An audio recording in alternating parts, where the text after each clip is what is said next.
Hello student, कैसे हो? आशा करता हूँ अच्छे होंगे, बेहतर होंगे। कैटो साइंस प्रेमी में सभी शिक्षकों का तहे दिल से स्वागत है। आज हम बात करेंगे जो वर्क एंड टाइम एंड क्या पढ़ रहे थे हम, उसका भी तो मालूम होना चाहिए। वर्क एनर्जी एंड पावर है ना। टॉपिक ये चल रहा था, इसमें टाइम वर्क हो गया और एनर्जी होगी। अब इन दोनों का उपयोग करके हम क्या करेंगे, पावर के बारे में पढ़ेंगे। किसके बारे में? पावर के बारे में दोस्तों।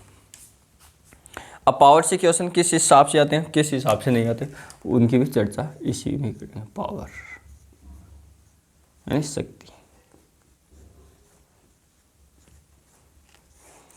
जैसे हम आम भाषा में क्या लिखते हैं क्या लिखते हैं? शक्ति की परिभाषा P = W/T। इसको रटते हैं ना दोस्तों।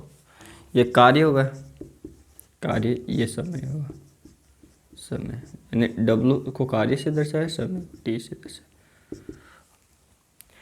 अब हम क्या लिखते हैं परिभाषा कि इसको दर मानते हैं समय को, तो कार्य करने की दर। परिभाषा तो क्या लेंगे?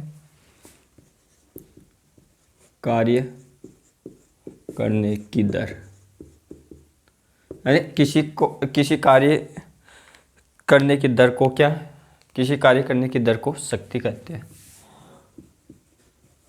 शक्ति कहते हैं। इतना हम लिखते हैं दोस्तों।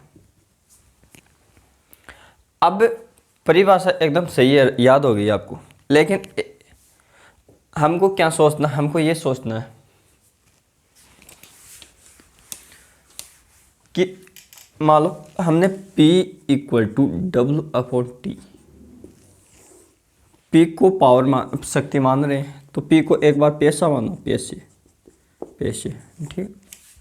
ये W, ये T हो गया। ये तो कार्य, ये समय। अब मान लो कोई व्यक्ति को हम पैसे दे रहे हैं, क्या पैसे कम दे रहे हैं, हम क्या कि P इसे 1/T लिख सकते हैं, लिखेंगे। अब के पैसे कम दे रहे हैं तो मजदूरी,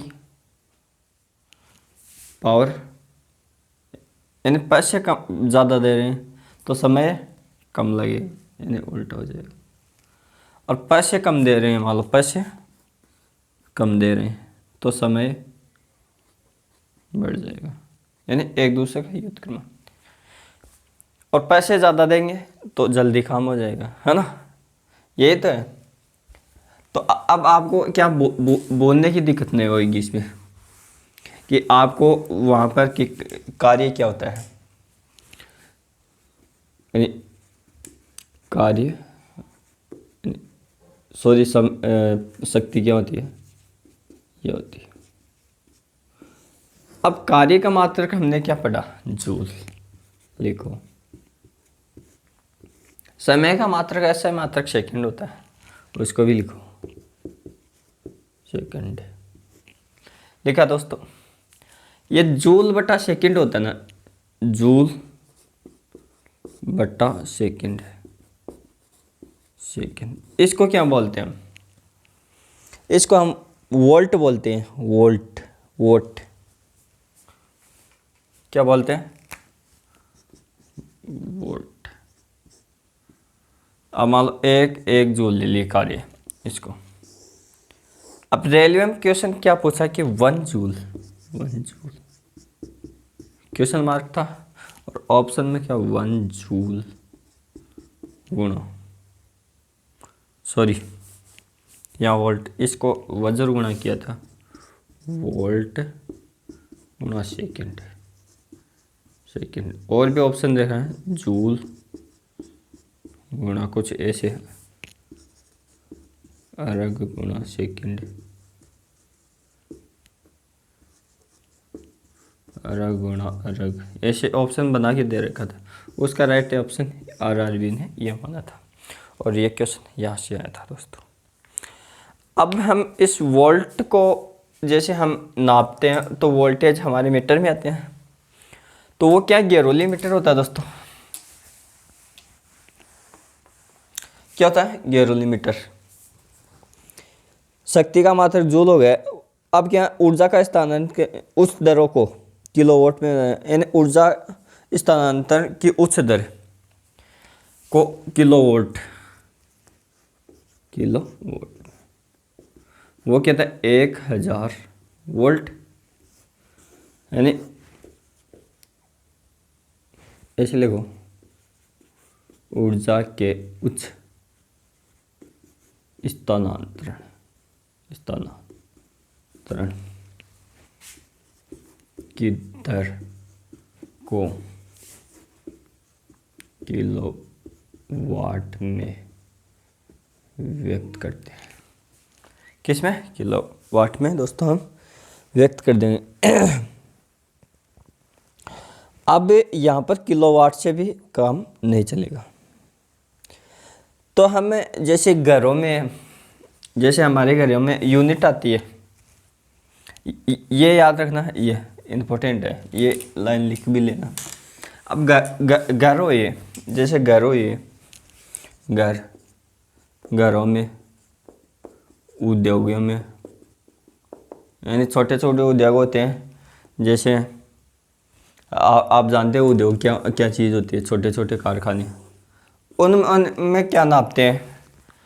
किलो वोल्ट हर्ट्ज, यानी घंटे, इसको बोलते हैं 1 यूनिट, यानी किलो यानी 1000, यानी घंटे में 30 तो मिनट होगी, उसको सेकंड में बदलो, सेकंड, ये इसको सोल्व करोगे 36। अब कैसे करना? 1 2 2 बिंदु लगाओ, लगा दी, 1 2 3, ये 3 बिंदु लगा दो, सेकंड। अब इसका मान क्या होता है?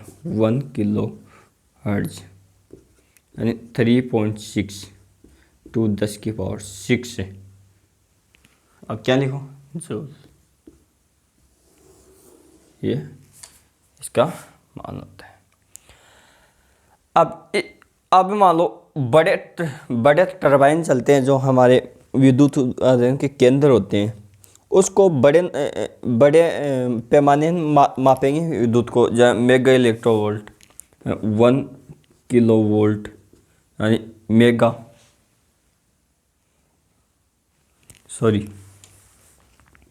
मेगा वोल्टेज में तो 10⁶ मेगा वोल्ट डब्लो आएगा, और मेगा में तो 10 होता है, वोल्ट हो जाएगा। अब क्या दोस्तों, ये तो क्या विद्युत केंद्रों में काम मिलते हैं, ये सबसे बड़ा है। ये आपको ये डायरेक्ट पूछता है इसका मान, और कुछ नहीं पूछता इसमें। ये थी। अब क्या, हाँ, ये 1 यूनिट के बराबर, 1 यूनिट के बराबर होता है, यानी 1 यूनिट, हमारे मीटर में यूनिट आती है ना, 1 kWh, यानी 36 में 3.6 इंटू 10⁶ जूल ऊर्जा खर्च होती है। इतनी ऊर्जा खर्च होती है। तो ये बहुत बार पूछा जाता है, ये बहुत बार पूछा जाता है, ये बहुत बार पूछा जाता है। तो हमको इस प्रकार से हमें ऊर्जा शक्ति के मान ध्यान में रखने दोस्तों। ये था हमारा पॉइंट वर्क एंड एनर्जी। अब क्वेश्चन आज जो पटवार वाली लगी थी, उसमें क्या पूछा है? उसमें जो हमने करवा भी दिया था वो क्वेश्चन, बस उसका पूछने का तरीका क्या था? उसमें था डायनेमो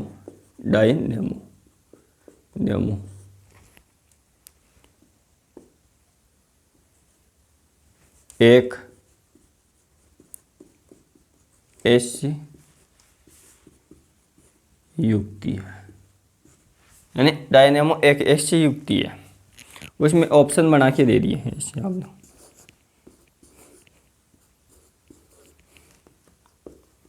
उच्च वोल्ट को निम्न में बदलती है,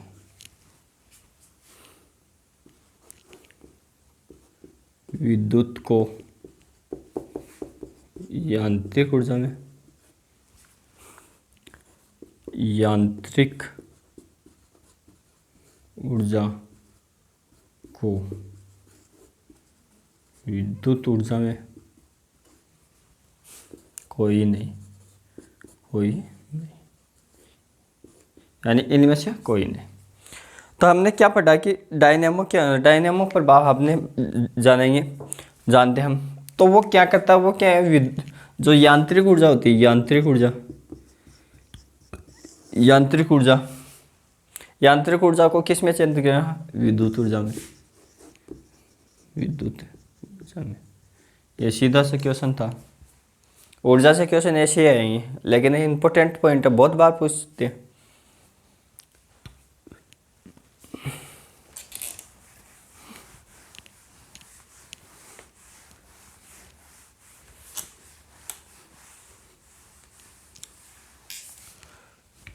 जो आरबीसी होते हैं ना, आरबीसी, उसका जीवन काल होता है, जीवन काल लगभग 120 दिन। ये क्वेश्चन भी बहुत बार पूछा हुआ, 2-3 बार तो मैंने देख लिया खुद ने एग्जाम देके दोस्तों। जैसे वर्तमान में डेंगू फैल रहा है, क्या डेंगू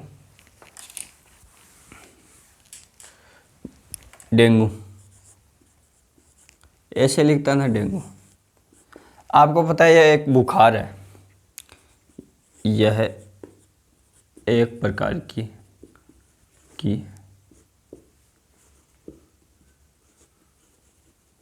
बुखार है। अब ये कैसे होती है, ये एक तो वायरस से होती है, यानी एक दूसरे में फैलते तो वायरस होता है।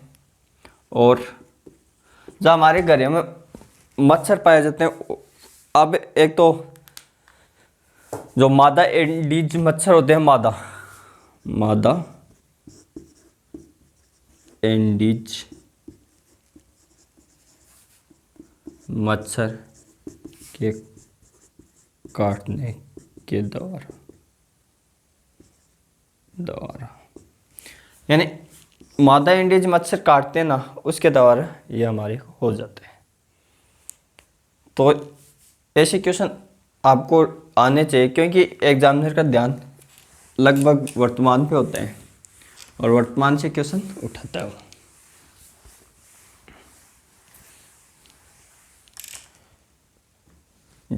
जैसे एग्जाम में क्वेश्चन ऐसे पूछा कि एक शंकु है, यानी 2 शंकु जिनकी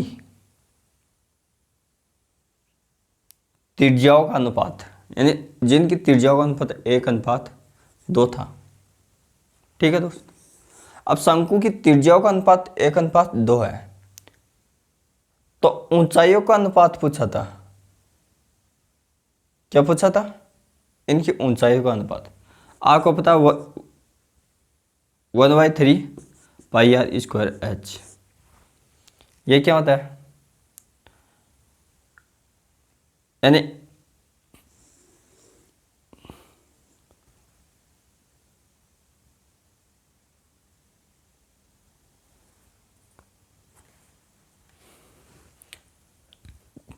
ये इनका आयतन होता है, डेंसिटी, सॉरी घनत्व होता है, डेंसिटी तो ये आयतन होता है। ये तो कैंसिल हो जाएगा, ये तो नहीं होता, तो संबंध तो इसमें काटना है, इसमें। तो मान लो इसकी R1 R2 H1 H2 V1 V2 ये दे रखा है। अब क्या इसमें क्वेश्चन किस हिसाब से देगा, वो इस हिसाब से दे रखा है, ये अनुपात में हो गए। अब आपको उसमें उन्होंने क्या बोला,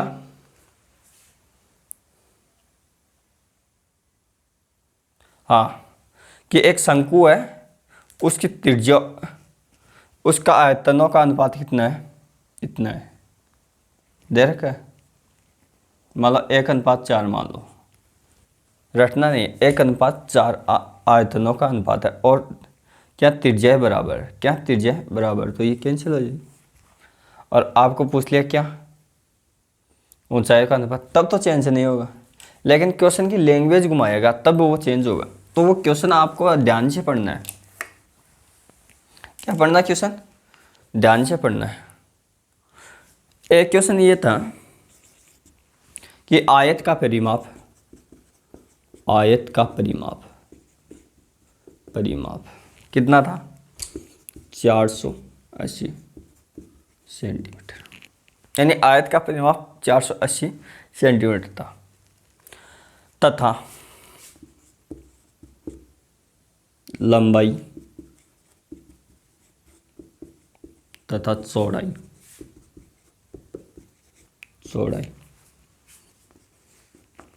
का अनुपात कितना, 5:3 है। तो क्षेत्रफल ज्ञात करो, क्वेश्चन ऐसा है ना, आपको ये तो पता है कि L गुणा B करना है, ठीक है। हमने कुछ नहीं किया, हमने क्या परिमाप है, तो ये मान लो 5x + 3x × 2, ये परिमाप होता है आयत का, हमने लिखा। ये कितना आएगा, 8 यानी 16x, काटा पीटी करो,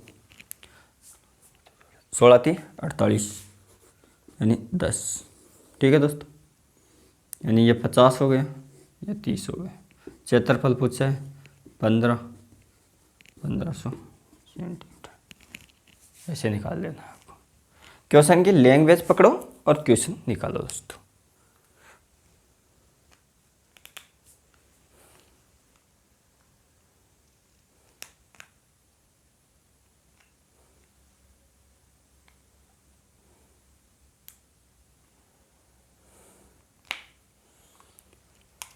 ठीक है स्टूडेंट हो, मिलते हैं अगली क्लास में। आपको जो भी कोई डाउट हो वो आप सेंड किया करो और आपको निष्फिक्र उसका समाधान बता देंगे। अब हम वो टॉपिक बात करेंगे जो मैथमेटिक्स में सबसे ज़्यादा इम्पोर्टेंट है। एक तो क्षेत्रमिति,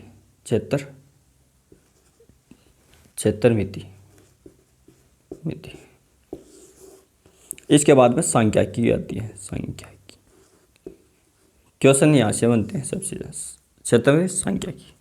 हमने कौन सी पढ़ ली, त्रिकोणमिति, कुछ पूरी नहीं हुई अभी त्रिकोणमिति, कुछ टॉपिक हमने डाल दिए, लेकिन हम क्षेत्रमिति पहले पढ़ेंगे। क्षेत्रमिति के बारे में ये पढ़ेंगे कि क्षेत्रमिति एक तो 2D चलती है, एक 3D पे चलती है। तो वो क्या होती है, 2D क्या होती है, 3D क्या होती है, पहले इनके बारे में विस्तार से पढ़ेंगे, क्योंकि क्वेश्चन 2-3 यहाँ से संभावना बनती है, वो संभावना पूरी कर लें।